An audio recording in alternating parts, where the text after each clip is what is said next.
ഞാനൊരു കാര്യം നിങ്ങളോട് ചോദിക്കട്ടെ. സീരിയസ് ആയിട്ട് നിങ്ങളോടൊരു കാര്യം ചോദിക്കട്ടെ. നമ്മൾ ഒരിക്കലെങ്കിലും ഇരുന്ന് ചിന്തിച്ചിട്ടുണ്ടോ, ഇനി 5 വർഷം കഴിഞ്ഞ് ഇന്നത്തെ എന്നെ ഓർക്കുമ്പോൾ ഞാൻ അഭിമാനിക്കുവോ അതോ ദുഃഖിക്കുവോ എന്ന്? കാരണം സത്യം പറയാലോ, ടീനേജ് എന്ന് പറയുന്നത് ജീവിതത്തിലെ ഏറ്റവും വിലയേറിയ സമയമാണ്. പക്ഷെ അതാണ് നമ്മളിൽ പലരും ഏറ്റവും കൂടുതൽ പാഴാക്കുന്നത്. ഞാൻ നിങ്ങളെ ആരും കുറ്റപ്പെടുത്തുന്നതല്ല, കാരണം ഞാനും ഇങ്ങനെയൊക്കെ തന്നെ ആയിരുന്നു. നമ്മളെല്ലാവരും ഇങ്ങനെയാണ്.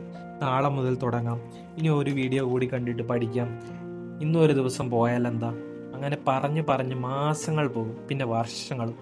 അതിനിടയിൽ ടൈം ഒരാളെയും വെയിറ്റ് ചെയ്ത് നിൽക്കില്ല.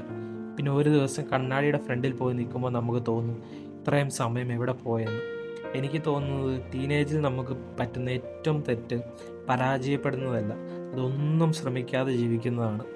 നമുക്കൊരു പുതിയ സ്കിൽ പഠിക്കാൻ പേടി, ആളുകളോട് സംസാരിക്കാൻ പേടി, ജിമ്മിൽ പോകാൻ പേടി, ഒരു യൂട്യൂബ് ചാനൽ തുടങ്ങാൻ പേടി, എന്ത് ചെയ്താലും ആളുകൾ എന്ത് വിചാരിക്കും എന്നുള്ള ചിന്ത. ഇത്രയും ചിന്തിക്കുന്ന ആളുകളുണ്ടല്ലോ, അവർ അവരുടെ ജീവിതം നോക്കാനുള്ള തിരക്കിലാണ്. നിന്നെക്കുറിച്ച് അവർ വിചാരിക്കുന്നതിനേക്കാളുണ്ടല്ലോ, നീ തന്നെയാണ് നിന്നെക്കുറിച്ച് കൂടുതൽ ചിന്തിക്കുന്നത്. ടീനേജിലെല്ലാം അറിയേണ്ട ആവശ്യമില്ല, പക്ഷെ അന്വേഷിക്കാൻ തുടങ്ങണം. വീഴണം, തോൽക്കണം, വീണ്ടും എഴുന്നേൽക്കണം. കാരണം ഇപ്പോൾ നിങ്ങൾ ചെയ്യുന്ന ചെറിയ തെറ്റുകളുണ്ടല്ലോ, നാളെ നിങ്ങൾക്ക് വലിയൊരു അനുഭവങ്ങളാകും. ഇപ്പോൾ നിങ്ങൾ ദിവസം മുഴുവൻ ഫോൺ സ്ക്രോൾ ചെയ്താൽ അത് ഒരു ദിവസം പോലെ നിങ്ങൾക്ക് തോന്നാം, പക്ഷെ ഒരു വർഷം കഴിയുമ്പോൾ ഉണ്ടല്ലോ, ആ ഒരു വർഷം നിങ്ങൾക്ക് ഒരിക്കലും തിരിച്ചു കിട്ടില്ല. ടൈം പോകുന്നത് ആരും നിങ്ങളുടെ വാച്ച് എടുത്തുകൊണ്ട് പോകുന്നതല്ല, നിങ്ങൾ ശ്രദ്ധിക്കാതെ ഓരോ ദിവസവും വെറുതെ പോകുന്നതാണ്. പക്ഷേ ഇത് കേട്ട് നിങ്ങൾക്ക് തോന്നരുത്, എൻ്റെ ജീവിതം കഴിഞ്ഞു എന്ന്. ഇല്ല, നിങ്ങളുടെ ജീവിതം കഴിഞ്ഞിട്ടില്ല.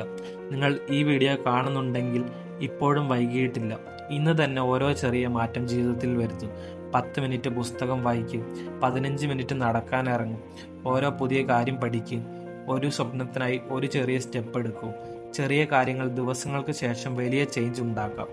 ഇനി അവസാനമായിട്ട് 5 വർഷം കഴിഞ്ഞ് നിങ്ങൾ ഇന്നത്തെ ദിവസം ഓർക്കുമ്പോൾ, അന്ന് ഞാൻ തീരുമാനിച്ചത് കൊണ്ടാണ് ഇന്ന് എൻ്റെ ജീവിതം മാറിയത് എന്ന് പറയാൻ പറ്റട്ടെ.